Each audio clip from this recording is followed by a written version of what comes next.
গুরুতর অসুস্থ BNP chairperson ও সাবেক প্রধানমন্ত্রী খালেদা জিয়াকে উন্নত চিকিৎসার জন্য আপাতত লন্ডনে নেওয়া হচ্ছে না।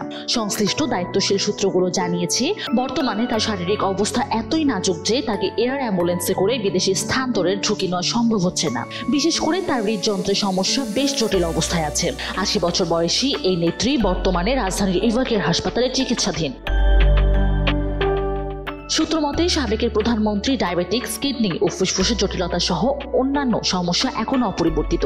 বিশেষজ্ঞ চিকিৎসকদের সিদ্ধান্ত অনুযায়ী তাকে ঢাকায় রেখে চিকিৎসা চালিয়ে যাওয়া হবে। তাকে নিয়মিত ডায়ালাইসিস করতে হচ্ছে।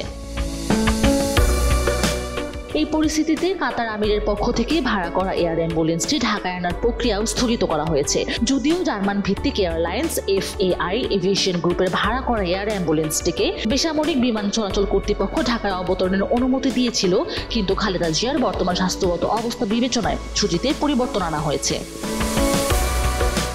বিএনপির কেন্দ্রীয় স্বাস্থ্য বিষয়ক সম্পাদক ডাক্তার রফিকুল ইসলাম জানান, খালেদা জিয়ার বড় ছেলে তারেক রহমানের স্ত্রী ডাক্তার জোবাইদা রহমান মেডিকেল বোর্ডের বাকি সদস্যদের সঙ্গে থেকে চিকিৎসার সার্বিক তদারকি করছেন। চিকিৎসকরা এখনও তার স্বাস্থ্যের অবস্থাকে গুরুতর হিসেবে বিবেচনা করছেন।